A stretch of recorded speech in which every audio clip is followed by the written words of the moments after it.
В основном это неуглубленное помещение. Утеплителем используются здесь опилки, земля и опилки. Стены состоят из земли.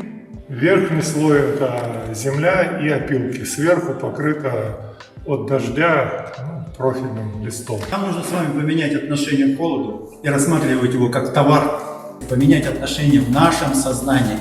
Тогда мы только сможем эффективно работать и эффективно использовать дарованный нам природой дармовой, бесплатный товар. Аккумулирование тепловой энергии на таком принципе особенно актуально для формирования опорной сети объектов транспортно-логистической инфраструктуры северного завоза и их содержания с минимальными расходами. Когда уличная температура достигает около минус 45-50, здесь температура порядка минус 3. Вот.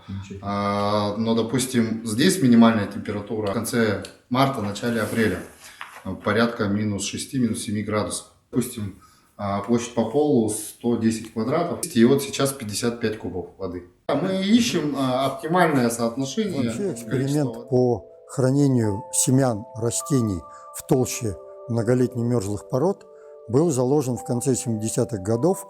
Более чем за 45 лет хранения семян части коллекции, которую предоставил ВИР, результаты эксперимента следующие. Семена без пересевов не потеряли за этот период, практически не потеряли всех своих генетических качеств, посевных и физиологических. Сохранность достигает порядка 85-90%. Вентиляционные шахты.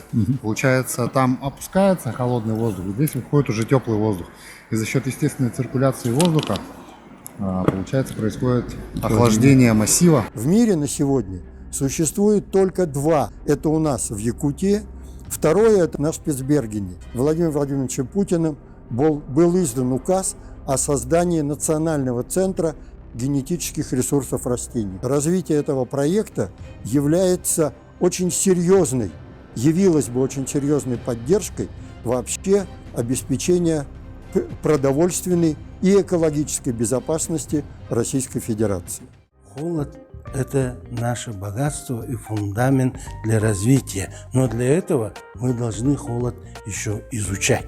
Мы на пороге великих открытий того, что энергию холода мы сможем использовать. А наша задача Академии наук – дать всем одинаковые возможности и поддержать творческих людей, особенно молодежь, которая думает именно нестандартно. Холод получится как бы нашим главным богатством, а не проклятием. И пусть все наши исследователи, ученые в этой области поработают и добьются выдающихся результатов. Вот уж где-где, но на северо-востоке и Арктике Российской Федерации готовы к внедрению результатов фундаментальных исследований во вновь создаваемое производство с расчетом на то, что с этими технологиями люди будут жить долго и счастливо.